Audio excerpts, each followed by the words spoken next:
Hello hi ನಮಸ್ಕಾರ. Welcome back to my YouTube channel. ಇವತ್ತು ನಾಗರ ಪಂಚಮಿ ಹಬ್ಬ. ಆಷಾಢ ಮುಗಿದ್ಮೇಲೆ ಶ್ರಾವಣ ಈಗ ಸ್ಟಾರ್ಟ್ ಆಗಿದೆ. ಆಲ್ರೆಡಿ ಪಂಚಮಿ ಅಂದರೆ 5ನೇ ದಿನ ನಡೀತಾ ಇದೆ. ಸೊ ಸ್ಪೆಷಲ್ ಏನಂದರೆ ನಾಗರ ಪಂಚಮಿ ಹಬ್ಬನ ಆಚರಿಸ್ತಾರೆ.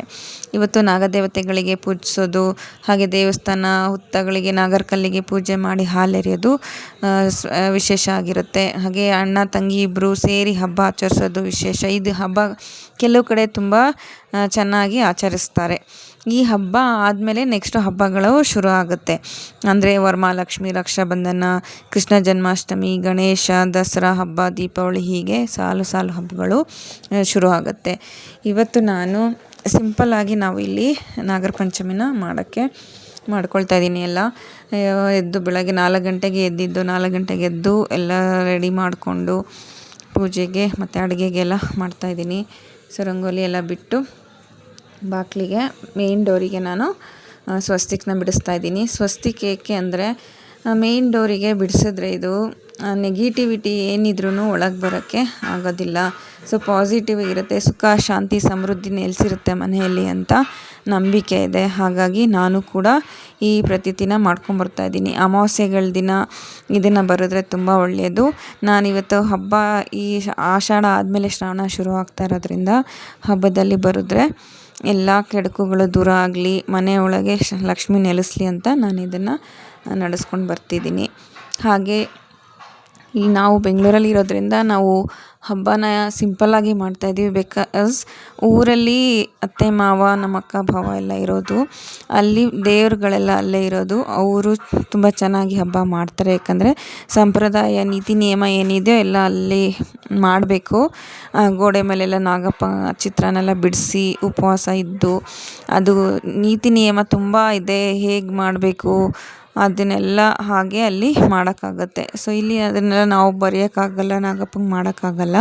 ಸೊ ಹಂಗಾಗಿ ನಾವು ಸಿಂಪಲ್ಲಾಗಿ ಮನೇಲಿ ಪೂಜೆ ಮಾಡಿಕೊಂಡು ದೇವಸ್ಥಾನಕ್ಕೆ ಹೋಗಿ ಅಲ್ಲಿ ಹಾಲು ತುಪ್ಪ ಎಲ್ಲ ತೊಗೊಂಡೋಗಿ ನಾಗಪ್ಪಂಗೆ ಅಂದರೆ ನಾಗರಕಲ್ಲಿಗೆ ಹಾಲೆರೆದು ಪೂಜೆ ಮಾಡಿಕೊಂಡು ಬರ್ತೀವಿ.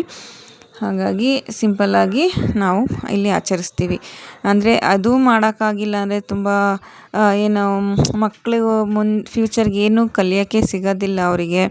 ನಾವೇ ಈಗ ಬೆಂಗಳೂರಲ್ಲಿದ್ದೀವಿ, ಅಲ್ಲಿದ್ದು ಇಲ್ಲಿದ್ದು ಅರ್ಧಂಬರ್ಧ ಆಗಿರುತ್ತೆ ಅಲ್ವ. ಇನ್ನು ಮಕ್ಕಳಿಗೆ ನಾವೇ ಮಾಡಿಲ್ಲ ಅಂದರೆ ಇನ್ನೇನು ಅವ್ರು ಕಲಿತಾರೆ. ಸೊ ಹಾಗಾಗಿ ಯಾವ ಹಬ್ಬನೂ ಬಿಡೋದಿಲ್ಲ. ಎಷ್ಟಾಗುತ್ತೆ ಅಷ್ಟು ನಮ್ಮ ಶಕ್ತಿ ಅನುಸಾರ ಸ್ವಲ್ಪ ತಿಳ್ಕೊಂಡು ನಾವು ಪೂಜೆ ಆಗಲಿ ಹಬ್ಬ ಆಗಲಿ ಎಲ್ಲನೂ ಮಾಡೋಕ್ಕೆ ಟ್ರೈ ಮಾಡ್ತೀವಿ. ನಮ್ಮ ಯಜಮಾನ್ರು ನೆನ್ನೆಯಿಂದನೇ ಉಪವಾಸ ಇರ್ತಾರೆ. ಈ ಹಬ್ಬದಲ್ಲಿ ಉಪವಾಸ ಇದ್ದು ನೆಕ್ಸ್ಟ್ ಡೇ ಪೂಜೆ ಮಾಡಿ ಎಲ್ಲ ಹಾಲೆರೆದಾದ್ಮೇಲೆ ಉಪವಾಸ ಬಿಡೋದು, ಆಮೇಲೆ ಅವರು ಊಟ ಮಾಡೋದು. ಹಾಗಾಗಿ ಇವರು ಉಪವಾಸ ಇದ್ದರು. ಸೊ ಹಂಗಾಗಿ ಸ್ವಲ್ಪ ಬೇಗ ಎಲ್ಲ ಮಾಡಿಕೊಂಡು ಮಕ್ಳಿಗೂ ಸ್ಕೂಲ್ ಇತ್ತು, ಅಷ್ಟರಲ್ಲಿ ಎಲ್ಲ ಮುಗಿಸ್ಕೊಬೇಕು ಅಂತ ಹೋಗಿ ದೇವಸ್ಥಾನಕ್ಕೆ ಹೋಗಿ ಅಲ್ಲೇ ನಾಗಪ್ಪನ ಕಲ್ಲಿತ್ತು. ಸೊ ಅಲ್ಲಿ ಪೂಜೆ ಮಾಡಿಕೊಂಡು ಹಾಲೆರೆದು ಮತ್ತು ಇಲ್ಲಿ ದಾರ ಕಟ್ಟುತ್ತಾರೆ. ದಾರ ಅಂದರೆ ಅದು ನಾವು 1 ಮಂತ್ ಏನು ನಾನ್ ವೆಜ್ ಏನು ತಿನ್ನೋದಿಲ್ಲ. ಅಂದರೆ ಗೌರಿ ಗಣೇಶ ಹಬ್ಬ ಆಗೋವರೆಗೂ ನಾವು ನಾನ್ ವೆಜ್ ಏನು ತಿನ್ನಲ್ಲ, ಮನೇಲೂ ಕೂಡ ನಾವು ಮಾಡೋದಿಲ್ಲ. ಸೊ ಈ ಹಬ್ಬನ ತುಂಬ ಮೈಲಿಗೆಯಿಂದ ನೋಡಿ ಮಾಡಬೇಕು. ಮೈಲಿಗೆ ಆಗಬಾರ್ದು, ಮುಟ್ಟು ಚಟ್ಟು ಆಗಬಾರ್ದು. ಯಾಕಂದರೆ ನಾಗದೋಷ, ನಾಗಸರ್ಪದೋಷ ಇದ್ಯಾವುದು ಬೇಗ ಬಗೆಹರಿಯೋದಿಲ್ಲ. ಇದರಿಂದ ಮಕ್ಕಳಿಗಾಗಲಿ ದೊಡ್ಡವ್ರಿಗೆ ಆಗಲಿ ಒಳ್ಳೆ ಕೆಲಸಗಳು ಮನೆಯಲ್ಲಿ ಆಗೋಕ್ಕೆ ಬಿಡಲ್ಲ ಅಂತೆ, ತಡೆ ಹಾಕ್ತವೆ ಅಂತ. ಸೊ ಹಾಗಾಗಿ ಅದೊಂದು ನಂಬಿಕೆ ಇದೆ. ನಾವು ಎಷ್ಟೇ ಅಪ್ಡೇಟ್ ಆಗಿದ್ರು, ಎಷ್ಟೇ ಮುಂದುವರೆದು ಟೆಕ್ನಾಲಜಿ ಅದು ಇದು ಸಿಟಿಲಿದ್ದೀವಿ ಅನ್ನೋದೆಲ್ಲ ಅದು ತಪ್ಪು. ಹಿರಿಯರು ಏನು ನಡೆಸ್ಕೊಂಬಂದಿದ್ದಾರೆ ಹಿಂದಿನಿಂದ, ಅದನ್ನು ನಾವು ಎಷ್ಟಾಗುತ್ತೋ ಅಷ್ಟು ನಾವು ಪಾಲಿಸೋಕ್ಕೆ ಟ್ರೈ ಮಾಡಬೇಕು. ಒಂದು ಟೆಕ್ನಾಲಜಿ ಮುಂದುವರೆದಿದೆ, ಅಪ್ಡೇಟ್ ಆಗಿದ್ದೀವಿ, ಓಕೆ, ಹಾಗಂತ ಎಲ್ಲ ಹಳೆ ಕಾಲದೆಲ್ಲ ಸುಳ್ಳು ಅಂತಲ್ಲ. ಅವ್ರದ್ದು ಏನೇನು ನಡೆಸ್ಕೊಂಬಂದಿದ್ದಾರೋ ಅಟ್ಲೀಸ್ಟ್ ನಾವು 50% ಆದರೂ ನಾವು ಮಾಡೋಕ್ಕೆ ಟ್ರೈ ಮಾಡಬೇಕು. ಇದರಿಂದ ಫ್ಯೂಚರ್ ಜನ್ರೇಷನ್ಗೆ ಅವರೂ ತಿಳ್ಕೊಳ್ಳೋಕ್ಕೆ ಸಾಧ್ಯ ಆಗುತ್ತೆ ಅಲ್ವಾ. ಸೊ ಹಾಗಾಗಿ ಕೈಗೆಲ್ಲ ದಾರ ಕಟ್ಕೊಂಡು ನಾವು ಪೂಜೆ ಎಲ್ಲ ಮುಗಿಸ್ಕೊಂಡು ಬಂದ್ವಿ. ಸೊ ಬಂದು ಮನೆಯಲ್ಲಿ ಅಡುಗೆ ಮಾಡಿದ್ವಲ್ಲ, ಊಟ ಮಾಡಿಕೊಂಡು ತುಂಬ ಚೆನ್ನಾಗಿತ್ತು ಇವತ್ತಿನ ದಿನ. ನೀವೆಲ್ಲ ಹೇಗೆ ಆಚರಿಸ್ತೀರಾ? ಸೊ ಕಮೆಂಟ್ ಮಾಡಿ. ಈ ವಿಡಿಯೋ ಇಷ್ಟ ಆದರೆ ಲೈಕ್ ಮಾಡಿ, ಶೇರ್ ಮಾಡಿ, ಸಬ್ಸ್ಕ್ರೈಬ್ ಮಾಡ್ಕೊಳ್ಳಿ, ಸಪೋರ್ಟ್ ಮಾಡಿ. Thank you for watching guys.